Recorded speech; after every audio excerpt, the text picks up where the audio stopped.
नमस्कार दोस्तों। आज हम लोग ऑर्गन ऑफ मेडिसिन के बारे में पढ़ेंगे। तो ये जो हम लोग बुक पढ़ते हैं ये 5th और 6th एडिशन दोनों का कंबाइंड एडिशन है, जिसका 5th एडिशन ट्रांसलेट किया था आरी डजन ने और 6th एडिशन विलियम बोरिक ने। इसका जो इंट्रोडक्शन पार्ट है वो जेम्स कुरैश ने लिखा था।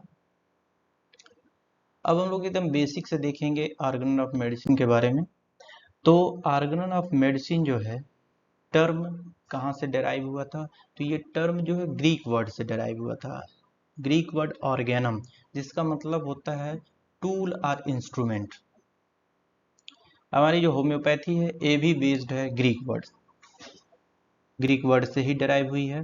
The term Organon is first use by disciple of Aristotle to some of various treatise on logic under one heading Organon. तो जो पहली बार जो टर्म ये ऑर्गेनन है ये यूज किया था डिसाइपल अरस्तु जो थे, उनके एक डिसाइपल ने अरस्तु के जितने भी वर्क थे उनको एक हेडिंग में कंपाइल किया था, जिसका नाम दिया था ऑर्गेनन। सेकेंड टाइम यूज किया था लॉर्ड फ्रांसिस बेकन ने। इन्होंने एक बुक भी लिखा था Novum Organum sive indicia vera de interpretation naturae and gives inductive logic. जो लॉर्ड फ्रांसिस बेकन थे इन्होंने ही इंडक्टिव लॉजिक दिया था और हमारी होम्योपैथी बेस्ड है इंडक्टिव लॉजिक पे। Magnum opus is work of Aristotle, जो मैग्नम ऑपस वर्क था ये भी अरस्तु का ही एक वर्क था। अब हम डिफिनीशन देखेंगे।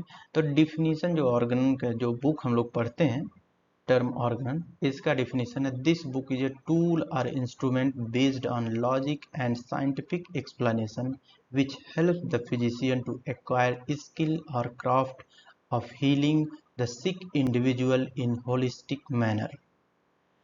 तो जो ऑर्गन हम लोग पढ़ते हैं ये टोटल 6 एडिशन में पब्लिश हुई थी।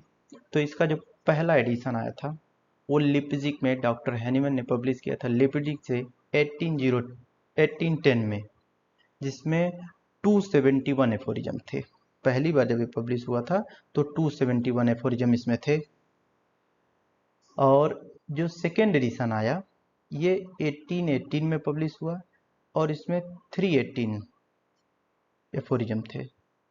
और थर्ड एडिशन जो आया एक कोठेन से पब्लिश हुआ 1824 में, इसमें 317 एफोरिज्म थे। फोर्थ एडिशन जो आया 1829 में पब्लिश हुआ 292 में इसमें एफोरिज्म थे। फिफ्थ एडिशन जो आया ए बी कोठेन में पब्लिश हुआ 1833 में, जिसमें 294 एफोरिज्म थे।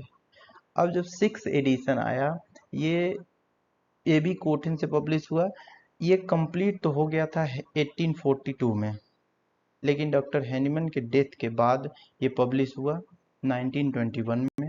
इसमें 291 एफोरिज्म है टोटल। जो हम लोग अभी पढ़ते हैं वो बुक है combine 5th and 6th addition दोनों का कॉम्बिनेशन किए कंबाइन करके हम लोग पढ़ते हैं। तो फर्स्ट एडिशन जो आया, फर्स्ट एडिशन का नाम था ऑर्गनन डर रेशनल हेलिकुंडे। ऑर्गनन जिसका मीनिंग है Organon of rational healing science, Organon of the rational healing science. Second edition आया तो ऑर्गनन डर हेलिकुंस, इसका नाम चेंज किया डॉक्टर हैनीमन ने, Organon of the healing art, Organon of the art of healing. तो ये डॉक्टर हैनीमन ने नाम क्यों चेंज किया?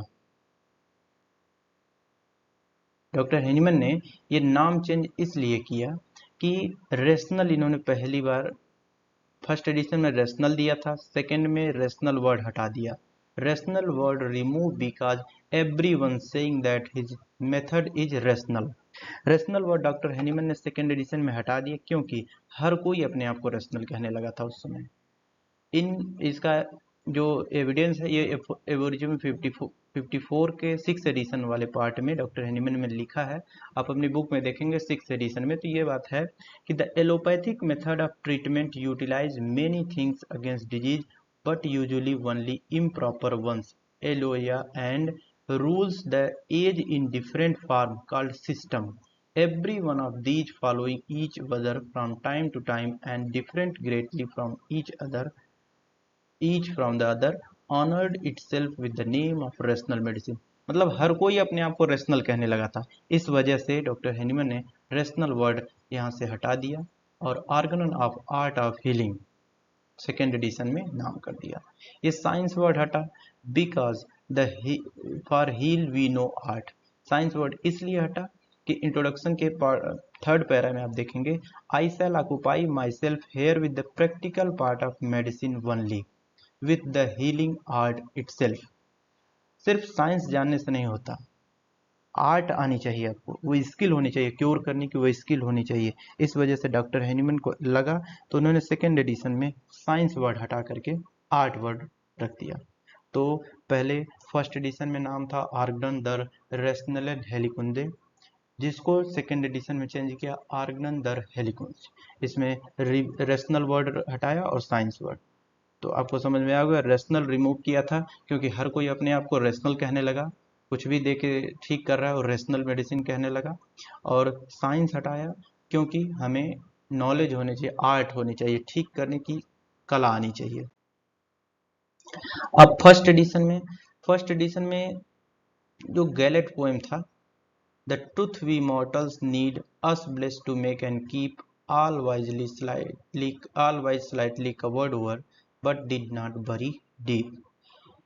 Gallate poem remove because of criticism he replace his polite nature. इसमें उन्होंने बड़े ही पोलाइट नेचर में कहा कि अगर आपको सच्चाई जाननी है, थोड़ी सी उसके प्रति आप मेहनत करिए, आपको वो ज़्यादा डीप नहीं बरी की हुई है, आसानी से मिल जाएगी। लेकिन जब क्रिटिसिज्म बहुत ज़्यादा होने लगा तो उन्होंने अपना पोलाइट नेचर हटा दिया और उसके जगह ऑडी सपेरे सेकेंड एडिशन में लिखा, जिसका मतलब होता है dare to be wise. Dare to be wise इसका मतलब होता है अगर हिम्मत है तो जानो, अगर आपके अंदर वो डेयर है तो आप करके फिर जानो। Aude sapere first use by Horace. Aude sapere जो वर्ड था ये फर्स्ट यूज कौन किया था, तो ये हॉरेस ने यूज किया था। ये पोएट थे, अपनी पोएट में ये लिखा करते थे। सेकेंड बार इमानुअल कांट ने दिया।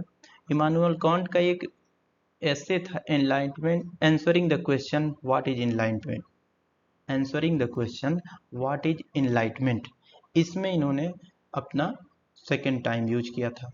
हैनीमैन थर्ड टाइम इसको यूज किए थे और पहली बार इन्होंने मेडिसिन ऑफ एक्सपीरियंस 1805 जो प्रिकर्सर ऑफ ऑर्गन है उसमें यूज किया था। अब हम लोग इंट्रोडक्शन पे आते हैं। तो इंट्रोडक्शन में आपके बुक में पहले है इंट्रोडक्शन डॉक्टर LM खान का। तो इसमें कुछ बातें हैं जो हम लोग देखेंगे। तो इसमें दिया है if materia medica is a horse then organ is its rein that would guide to its ultimate destination. अगर मटेरिया मेडिका एक हॉर्स है तो उसको चलाने वाला ऑर्गन है, मतलब बिना ऑर्गन के जाने आप मटेरिया मेडिका को नहीं यूज कर सकते हैं। इसमें दिया है कंटेंट, आप खोलेंगे तो कंटेंट बना हुआ, content is appear second edition onward. पहली बार कंटेंट ऑर्गेनिक के सेकेंड एडिशन में आया। इंट्रोडक्शन जो है by the author is was introduce from fourth edition onward. जो इंट्रोडक्शन है ये पहली बार फोर्थ एडिशन से शुरू हुआ। टेक्स्ट पार्ट में थ्योरेटिकल पार्ट एफोरियम 1 टू एफोरियम 1 से 70 थ्योरेटिकल पार्ट है और एफोरियम 71 से 294 जो है ये प्रैक्टिकल पार्ट है। अब अपेंडिक्स है, अपेंडिक्स आपके बुक में दिया है। तो अपेंडिक्स क्या होता है, trace the evolution of organ through which various phase of development. मतलब हिस्ट्री एक होती है कि कैसे कैसे ऑर्गन का डेवलपमेंट हुआ है, वो सब जानने के लिए इसमें अपेंडिक्स लास्ट में आपके दिया है। तो trace of the evolution of organ मतलब कैसे डेवलप होता है, डेवलप हुआ ऑर्गन, ये सब के बारे में अपेंडिक्स पार्ट में दिया है। तो अपेंडिक्स पार्ट डॉक्टर हैनीमैन में नहीं लिखा था, अपेंडिक्स लिखा था अपेंडिक्स डॉक्टर हैनीमैन में नहीं लिखा था, आरी डजन एंड रिचार्ड ह्यूजेस दो लोग थे जिन्होंने मिलके इसको कंपाइल किया था। तो आरी डजन एंड रिचार्ड ह्यूजेस दो लोग मिलके इसको लिखे थे। तो हम लोग इंट्रोडक्शन पढ़ेंगे पूरा, एक एक करके देखेंगे। तो आज के लिए इतना है, अगले लेक्चर में फिर हम लोग आगे कंटिन्यू करेंगे। Thank you.